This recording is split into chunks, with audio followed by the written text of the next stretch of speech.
ఇక్కడ చక్రపాణి అంటే ఎవరు బాబు? నేనే. నువ్వేనా? శుభం. మీరెవరు? నేను మీ నాన్నకు అప్పించిన పిచ్చివాళ్లే బాబు. అవును, పెళ్లి కొడుకువి ఇలా దిగాలుగా ఉన్నావే? మనసేం బాగుండలేదండి. అలాగా? మనసు బాగుండకపోతే మందిపిస్తాను, నాతో రావయ్యా. ఎవరది? జగన్ గడేనా? నేను రంగనాథాన్ని. నువ్వు అర్జెంటుగా బయలుదేరి నేను చెప్పిన చోటుకు రావాలి. ఎక్కడికి రావాలి నేను? ఓకే, వెంటనే బయలుదేరుతున్నా. ఎవరండి? ఆ రంగనాథం గాడు ఏవో కారు కూతలు కూస్తున్నాడు. పట్నం వెళ్ళి వాడిని నోరు మేయించి వస్తాను.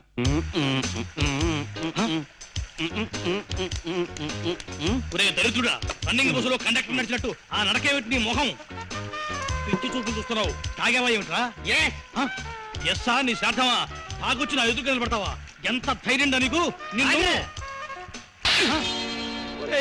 నువ్వు నువ్వు నన్ను కొడతావురా? ఈ టైప్ లో కొట్టాను. కావాలంటే ఈ టైప్ లో కొట్టగలను, ఈ టైప్ లో కూడా కొట్టగలను. చాలు, ఇంకే టైపులు షార్ట్ హ్యాండ్లు వద్దు. నీ విద్య నాకు పూర్తిగా తెలిసిపోయింది. నీ దగ్గర ఉద్యోగం చేస్తున్నాను కదా అని నన్ను నాటు సర్రకట్టే ఏనంగా చూస్తావుట్రా రాస్కెల్. ఏ నా వల్ల కాదు. నువ్వు వచ్చి నా కాళ్ళ మీద పడినే సరే నీ దగ్గర నేను పని చేయను. నీ బాబుతో చెప్పు, నాతో పెట్టుకోరే. నువ్వు వచ్చేసావా? వచ్చానురా. నీకు మా స్థానే నీకు సన్మానం చేసి నీ చెంప మీద 5 వేళ్ల శాలువా కప్పటం కళ్ళారా చూసి ఆనందించాను. ఆ ప్రతిష్ట గురించి ఇందాక ఫోన్లో ఏదో వాగావు. నీ ప్రతిష్ట ఇప్పుడు పొయ్యి మీద పెట్టిన ఐసిగడ్డలా ఎంత గట్టిపడుతుందో చూసి సంబరపడుతున్నాను. నన్ను చూడడం కాదు, చూశాక నీ గుండె ఆగిపోతుందేమో. దాన్ని గట్టిగా పట్టుకుని ఓసారి అలా చూడు. నా కొడుకున్నా మంచివాణ్ణి, యోగ్యుణ్ణి తెచ్చి నీ కూతుర్నిచ్చి పెళ్లి చేస్తానన్నావు. నీ యోగ్యుడైన అల్లుడు పీకల దాకా తాగేసి కాలిపోయిన సిగరెట్ పీకలా ఎలా పడినాడో చూడు. ఇదంతా నా తపస్సు ఫలితం రా. వీడు సరే, నీ వియ్యంకుడి ఘనత తెలుసా నీకు? అడుక్కునే వాడి దగ్గర కూడా అప్పటికి పుచ్చుకునే ఘటి కూడా ఆ దరిద్రుడు. నీ వియ్యంకు నాకు 10,000 బాకీ ఉన్నాడు తెలుసా? బాగుందిరా, బాగుంది. గొప్ప సంబంధాన్ని ఎన్నుకున్నావు. బాగుందిరా, బాగా మాట్లాడావు. వీడిని నువ్వే తాగించావా? అవును. 3,000,000 దేవతలు నా మొరవిని నాకు ఈ అవకాశాన్ని కల్పించారు. నువ్వు మొర పెట్టుకునే టైంకి నీ 3,000,000 దేవతలు ముక్కు పొడుగు కొనుక్కోటానికి మార్కెట్కి వెళ్ళారా చవట. వీడెవడో తాగి పడిపోతేను, వాడికి తాగించి నువ్వు నష్టపోతేను మధ్య నాకేమిటి దొరద? వీడు నా అల్లుడు కాదు. నీ అల్లుడు కాడా? మరి శుభలేఖ చూశాను. ఆ శుభలేఖకి నిప్పెట్టి నెయ్యి కాచుకో. మా అమ్మాయికి నేను వేరే వరుణ్ణి చూశాను. త్వరలో పెళ్లి జరిపించబోతున్నాను. పెళ్లి కొడుకు ఎవర్రా? నోర్మై, అది నీ కనవసరం. పాపం పెద్ద ప్లానే వేసి దెబ్బ తిన్నావు. ఆ బిల్లు కట్టేసి ఈ బట్టల మూటను భుజానేసుకుని జగంగా, నీ కూతుర్ని ఇంకోటికిచ్చి పెళ్లి చేస్తావురా? వాణ్ణి వదలనరా. నమస్కారం అమ్మా. ఎవరు కావాలి? నేను టైలర్ అమ్మా. పెళ్లి కొడుకు గారికి సూటు కుట్టడానికి కొలతలు తీసుకోవాలి. లోపల ఉన్నారమ్మా? లోపల లేడు. అడుగో, ఆ నీళ్ల పంపు దగ్గర ఉన్నాడు. థ్యాంక్స్ అమ్మా. బాబు ఒక్క నిమిషం.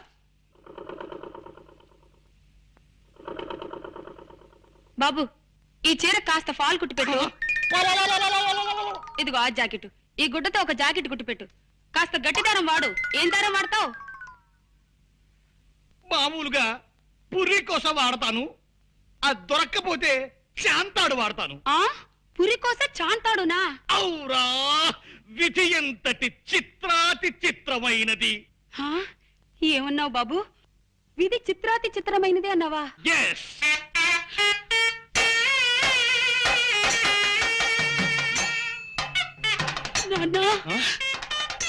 చిట్టి బాబు, చిట్టి చిట్టి.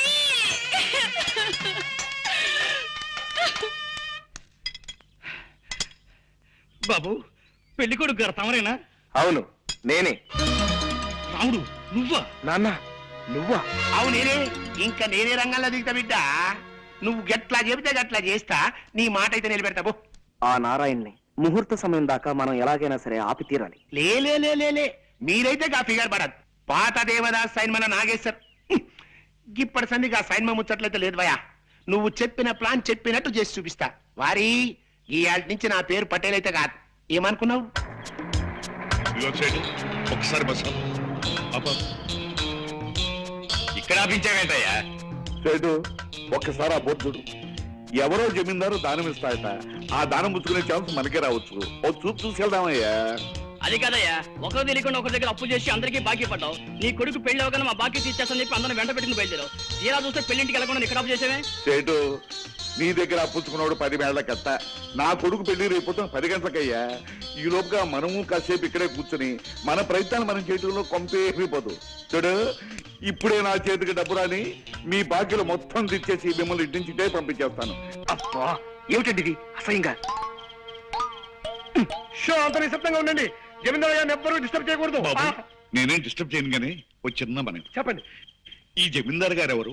ఈ దాన కార్యక్రమాలు ఏమిటి? సిడ్డుపురం జమీందారు పాపారావు బహదూర్ వారు సందేశించబోతున్నారండి. ఈ రాత్రి వారికి ఈశ్వర సాక్షాత్కారం జరిగాక ఆయనకున్నవన్నీ ఆయనకు నచ్చిన వ్యక్తికి ఇచ్చేసి వారు హిమాలయాలకు వెళ్ళిపోతున్నారు.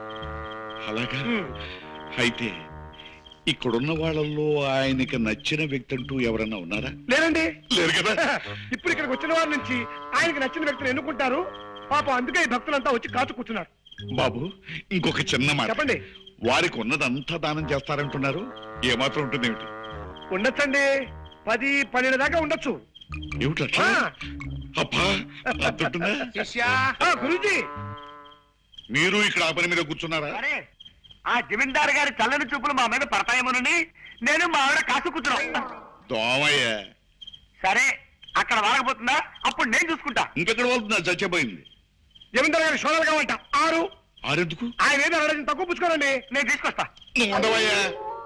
మీ ఆవిడ వదిలిపెట్టి నువ్వు ఎక్కడ వెళ్తావు? నేనైతే పరిగెత్తుకెళ్ళి తీసుకొస్తా. పడ్డాడు, ఒళ్ళో పడ్డాడు, భలే పడ్డాడు. అబ్బో వస్తున్నాడు. తప్పండి బాబు, ఇవి చూడండి. తీసుకెళ్ళి జమీందారు కరెక్ట్. నారాయణ తీసుకొచ్చాడు. అలాగే. నువ్వైతే తొందరగా తెచ్చావుడువే.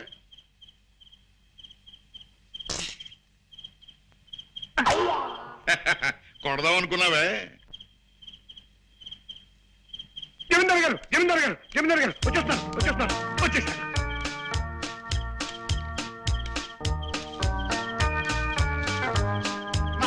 మహాప్రభు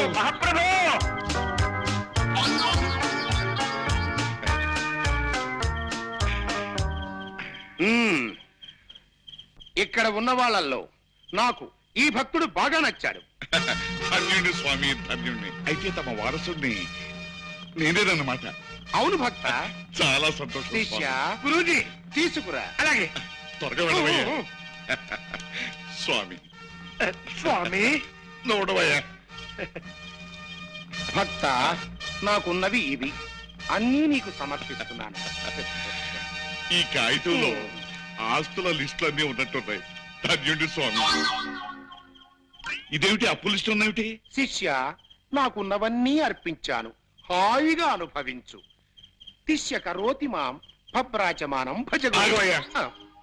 ఆస్తిపాస్తులు వస్తాయని ఆశపడి ఇంత శ్రమ పడితే ఇదిగో ఈ చిప్ప, ఈ కర్ర, ఈ అప్పు లిస్ట్ ఇస్తావు నాకు. శిష్య పదని బయలుదేరదాం.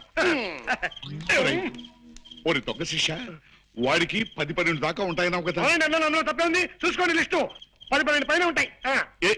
ఏమిటి నువ్వు అన్నది అప్పుల లిస్టా? నేను ఆస్తుల లిస్ట్ అనుకున్నాను కదా. అది నీ పొరపాటయా. వీటిని కూడా తిరు.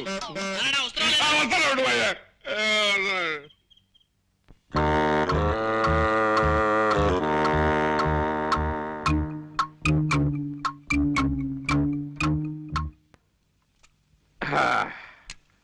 సెట్ తొందరగా సాధ్యమే. మళ్ళీ ఏమైందయ్యా? దిక్కి కాస్త తొయ్యండి. ఓన్లీ బస్సు అందరికి బంపర్ లాంటి తగలా. ఇదెక్కడ దిక్కుమాలిన బస్సు అయ్యా బాబు.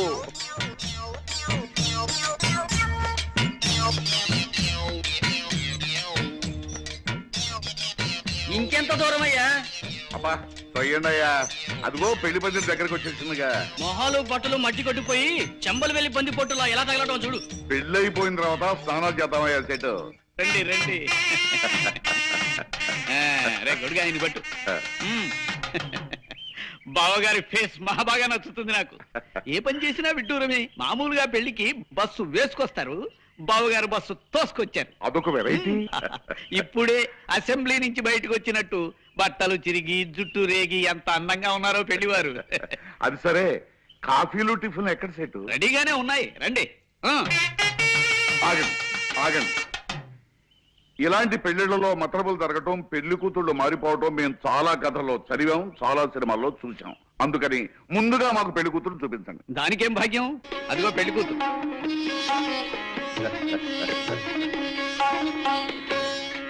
చెట్లు మీ కొంపల్లో మంచి కిందపు చెట్లు బలవా. చూడండియ్యా, నా కోడల్ని లక్ష్మీ కళ తాండవిస్తుందయ్యా.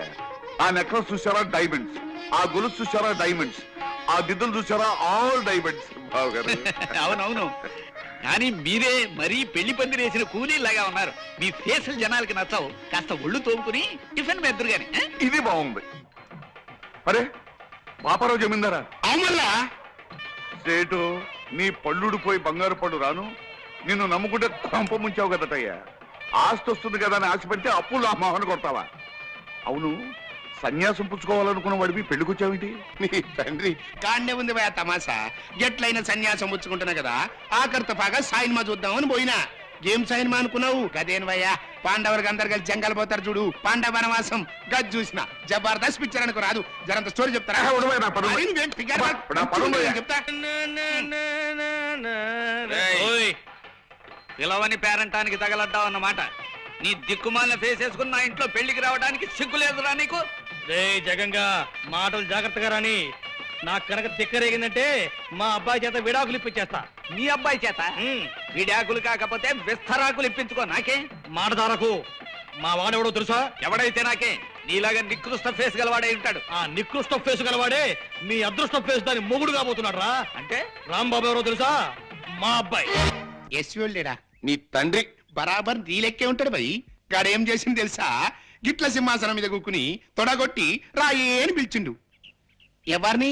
ఎవరు నాకే తెలుసు. సాయిత్రమ్మన భయ్. ఆ. కదా ఎవరనుకున్నావు? సాయిత్రమ్మ. ఎవడు పిలిస్తాడు గట్ల వస్తుందా? నేను రాను పోరా అన్నది. గప్పుడు ఏం చేసింది తెలుసా? గింత బొజ్జ గిట్లుంటది భయ్, మీసాలు గిట్లా. మిక్కిలేని గాళ్ళేడా గాడిని పిలిచి తీసుకురారా అన్నాడు. గాడి పోయి రాయే అని పిలిచిండు. నేను రానుకున్నది. తండ్రి ఎచ్చివాడు పిలిస్తేనే రాలే, మిక్కిలేని గాడి పిలిస్తే వస్తుంది భయ్, నేను రానుపోరా అన్నది. గప్పుడు మిక్కిలేని గానికి గుస్సా వచ్చింది భయ్. ఏం చేసింది తెలుసా? సర ఇట్టుకొచ్చి సెంటర్లా గుంజిండు. ఇదంతా ఎవరు చూస్తాను తెలుసా? ఎంటి ఓడి చూస్తాను బిడ్డ. ఎంటి ఓడి అంటే ఏమనుకున్నావు? హిందుస్థాన్ లాగా అంటే యాక్టర్ లేదు. దాని లెక్క ఎవ్వడు యాక్టింగ్ చేయలేడు భయ్. జబర్దస్త్ యాక్టింగ్ చేస్తాడు అనుకో. కానీ ఏం చేస్తాడు? గద పట్టుకుని పిసుకుతా ఉన్నాడు. గంతే భయ్, పాత బిడ్డల పిక్చర్లు అంటే ఇట్లనే ఉంటాయి. గంత పెద్ద యాక్టర్ కూడా గద పట్టుకుని పిసుకుతా ఉంటాడు. బాబు, నువ్వు మాత్రం నన్ను చంపొద్దు. నన్ను వదిలిపెట్టి నీకు దండం ఎట్లా పెడతాను. కాదు భయ్, నువ్వు గట్ల ఏం ఫిగారు వరకు.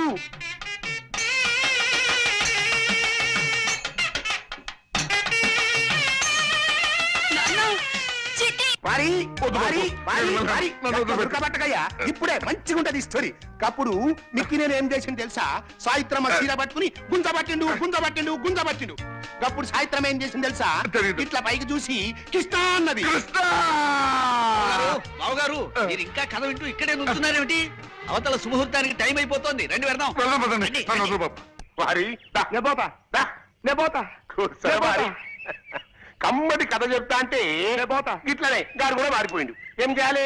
పూర్తిగా చెప్తే గానీ మనకు నిద్ర పడ్డది. నే పోతా. ఇప్పుడు నువ్వు దొరికినావు కదా, మిగిలిన కదా నీకు చెప్తావు. ఏం కదా అదేరా, పాండవులకు అందరు కలిసి జంగల్ పోతారు చూడు. నే పోతా. పాండవనవాసం పోయి అట్లా యశోడు తొడగొడతాండు పోయి. సాయిత్రం ఏడుస్తాంది. యశోడు తొడగొడతాండు, సాయిత్రం ఏడుస్తాంది. యశోడు తొడగొడతాండు, సాయిత్రం ఏడుస్తాంది. యశోడు తొడగొడతాండు, సాయిత్రం ఏడుస్తాంది. ఇదంతా ఎవరు చూసిండు అనుకున్నావు? ఎంటి ఓడి చూసిండు బిడ్డ. ఎంటి ఓడి అంటే ఏమనుకున్నావు? విశ్వామిత్రుడు. హిందుస్థాన్ లాగా అంటే యాక్టర్ లేనే లేడు. గాళ్ళకి ఎవ్వరు యాక్టింగ్ చేయలేడు పోయి. జబర్దస్త్ చేస్తాడు. కానీ ఏం చేస్తాడు? ఫాల్తు గాళ్ళ లెక్క భీమనేశ్వరం కట్టింది కదా, గదా పట్టుకుని పిలుస్తా ఉన్నాడు. గంతే పోయి. పాత పెట్టెల పిక్చర్లు అంటే గట్లనే ఉంటాయి. కానీ ఏం చేస్తాడు? గదా పట్టుకుని పిలుస్తా ఉన్నాడు. గప్పుడు వారి తప్పుడు సేకు మిగతా కథనే చెప్తాను. నిండి ఇలా ఇంటి వాడు గదా పట్టుకొని పిసుకెళ్తాడా? ఇది ఎవడు చూసిండు అనుకున్నావు? గవాస్కర్ చూసిండు. గవాస్కర్ బ్యాగ్ పట్టుకొని పిసుకుతా ఉంటాడు. ఇది కపిల్ దేవ్కు నచ్చలా. కపిల్ దేవ్ రవి శాస్త్రి చెప్పిండు. రవి శాస్త్రి బడా గుసా మీద సర్రగా కారేసుకొని పోయి కన్నాంబని పిలుచుకొచ్చిండు. కన్నాంబ అంటే ఎవరు అనుకున్నావు? హిందుస్థాన్ లో గస్మెంట్ ఆర్టిస్ట్ లేదు. మళ్ళా జయప్రద సిస్టర్, మీనాక్షి శేషాద్రి డాక్టర్, శ్రీదేవి భానుప్రియుల కజిన్ సిస్టర్, హేమమల్లి మనవరావు. ఆ విషయం టిప్పు సుల్తాన్ కి నచ్చలేదు. రుద్రమదేవి టిప్పు సుల్తాన్ ఓ కప్పు కాఫీ తాగి ఛత్రపతి శివాజీతో యుద్ధం చేసి శ్రీకృష్ణుడి చేతిలో ఓడిపోయారు. కన్నమ్మ డాన్స్ చేస్తుంది. కన్నమ్మకి పోటీగా హేమమల్లి డాన్స్ చేయమన్నాడు. ఎవరు? రాజబాబు. రాజబాబు చెబితే హేమమల్లి రాజబాబు సన్న బయడు వేలగిరి పిలుచుకొచ్చిండు. వేలగిరి నెత్తి మీద ఉండేసి హేమమల్లి డాన్స్ చేయమన్నాడు. అప్పుడు హేమమల్లి రమణారెడ్డి ఇద్దరు డాన్స్ మొదలు పెట్టిండు. ఇదంతా ఎవడు చూస్తుండే అనుకున్నావు? మహమ్మద్ బీన్ తుగ్లక్ చూస్తాడు. తుగ్లక్ అంటే ఎవడు? ఇంకా నన్ను వదిలేరా? అదే పొడ్డున పడ్డ శాప తీర్నైపోయింది నా బతుకు. ఏమిటి బాబు ఏమన్నావు? ఒడ్డున పడ్డ చాపనన్నావా? అవు